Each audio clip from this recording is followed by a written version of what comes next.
नमस्ते good morning सेवारो यहाँहरूलाई स्वागत छ। यो रातो घाम उदाउँदो बाट र बिहान यस्तो भइरहेछ।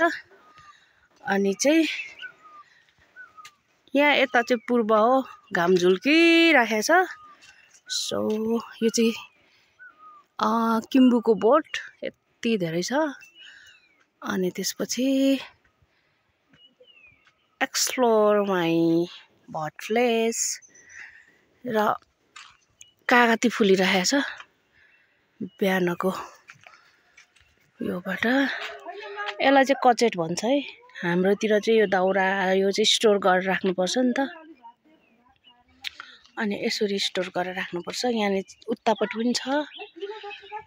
यो चाहिँ पुस्तकारी, हाम्रोतिर पुस्तकारी भन्छौँ। अनि यो के भन्छ, के पनि पो भन्छ अर्को यसलाई, यसको नाम यसलाई हाम्रो तलतिर चाहिँ आछामे तरुल नि भन्थ्यो। आछामे तरुल, हामी पुस्तकारी भन्छ हैन। पुस्तकारी भन्छ। अनि अर्को कुनै के एउटा नाम पनि छ। यो चाहिँ ए फुल तरुल के रे। यो चाहिँ अब चारो बनाउने हैन।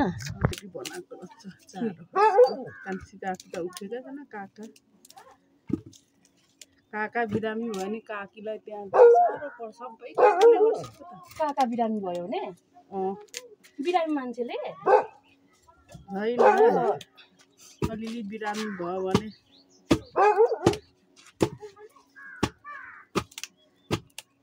यतिखेर काकीलाई अघि खाना पकाइदिएको छ। काकाले यसो हेरेको भित्र आगो फुकेर कराइथ्यो। गाईदिनुको त वैशमा यो हुन्छ अरे, बुढाबुढी भएपछि पलाउँछ अरे भनेको। काकी ठिकै रहेनछ।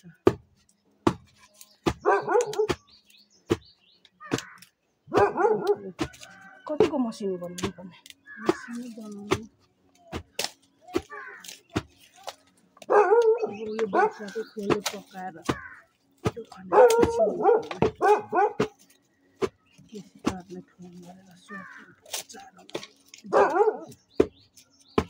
अब हाम्रो कान्छा उठेको छैन होला, बिहानै जाने भन्थ्यो। त्यो बासी भात र आलु अचार पोलेर खाएर जान्छ।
ल यो पुस्तकारी चाहिँ रक्सी पनि बनाउँछ यो पकाएर।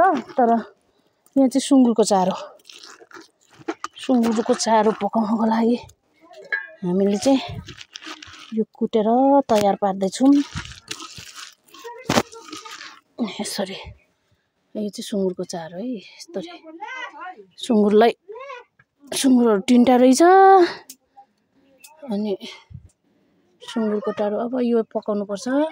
ल साथीहरू, म चाहिँ नि यो चाहिँ टाँकीको मुन्टा भन्छ हैन। टाँकीको मुन्टा चाहिँ टिप्दैछु। मलाई चाहिँ असाध्यै मनपर्ने सब्जीमा पर्छ यो टाँकीको मुन्टा।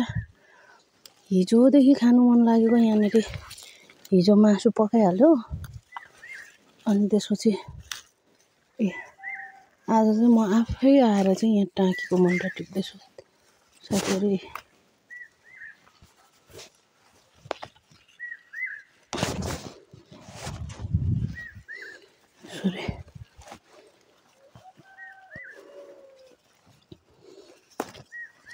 पहाडमा आइसकेपछि यसरी पो खाने हो त। यिनीहरू पो खाने हो त। थोरै मासु खान्छ पहाडमा, तर पनि खानुपर्छ। यो चाहिँ अर्ग्यानिक कुरा हो है साथीहरू। अनि म चाहिँ टाङ्कीको रुखमा चढेको छु अनि यसरी उयो टिपेको के ल आजको तरकारी पुगे जस्तो छ मेरो। यहाँनिर यति बोकेछु, यता यति बोकेछु, यतिले तरकारी पुग्छ। अनि अनुहार पनि यस्तै हुन्छ हो पहाडमा त। त्यही भएर हिजो अलिकति टिपेको छु अनि अब यो थपथाप गरौँ भने पुगिहाल्छ। हामी अलिकति थोरै मात्रै छौँ त्यसरी खाने। सो आज चाहिँ धेरै कुराहरू याद आयो, एकदमै धेरै। अब यहाँनिर यस्तो धेरै कामहरू गरिन्थ्यो बाफ्रे उतिखेर होइन। ल यो आँप त कति साह्रो फुलेको, बाफ्रे लटरम्म फुलेको छ त।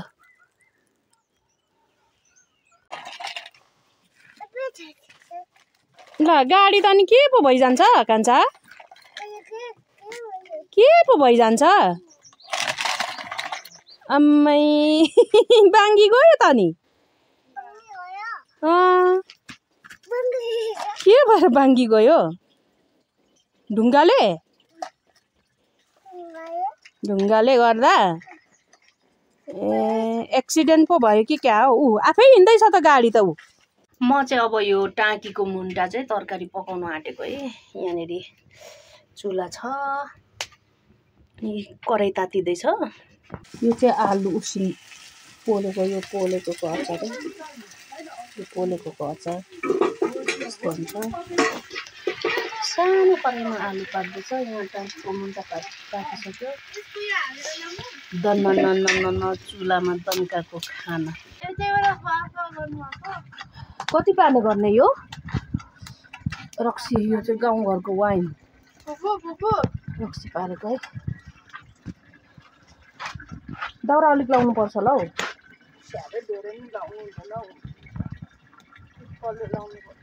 अनि यता चाहिँ अचम्मको दृश्य देख्न पाउनुहुन्छ। यहाँनिर चाहिँ क्याटिनले योचोटि चाहिँ क्याटिनले दरो काम गरेको छ। अनि कोदो फलिरहेछ। यहाँ कुट्ने चाहिँ यहाँ क्याटिन हो है। यहाँ पनि छ, देखाउनु त्यहाँ लगाएको भने चाहिँ नि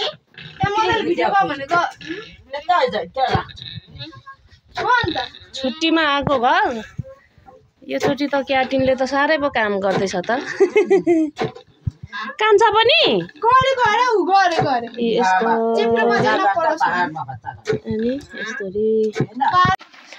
अनि त्यसपछि चाहिँ यो पनि एउटा एसेटिक लिलीकै प्रजाति हो। अनि यो चाहिँ कस्तो राम्रो हुन्छ क्या। यतिखेर चाहिँ यसको सिजन हो। अनि मैले चाहिँ दमकमा पनि आमाले लानुभएको थियो र रोपेको थिएँ। तर यसरी अब आएको छैन यतिखेर। यो यसको सिजन चाहिँ फुल्ने सिजन यस्तो छैन। हेर्नुहोस् न कस्तो राम्रो देखिएको छ। अनि एकदमै राम्रो देखिएको छ क्या। आमाले यो सबै रोप्नु भएको है। यो परसम्म छ। यसरी सबै सिधै लहरै कोपिला बसेको छ। हेर्नुहोस् न, पहाड भनेको चाहिँ पहाडै हो। पहाडको माटोमा चाहिँ ऊर्जा एकदमै हुन्छ कि यति धेरै मलिलो माटो हुन्छ कि अब यिनीहरूलाई अब पानी नै दिनु पर्दैन कि। यिनीहरूको लागि पानी भनेको माटो नै हो होइन। खासै पानी नदिँदा पनि यसरी ढक्कमक्क फुलिदिन्छ। हाम्रो चाहिँ यो चाहिँ रोड हो, गाडीको रोड। अनि यो साइडमा चाहिँ यसरी रोप्नु भएको छ। सो यस्तो छ है साथीहरू। अन्त यहाँ वरिपरि छ, यता चाहिँ सबै यसको कोपिलाहरू छ, त्यस्तो छ। अनि हेर्नुहोस् न यसरी छ। यो परसम्म छ है, यो परसम्म छ। यो पनि एउटा एसेटिक लिलीको प्रजाति नै हो होइन।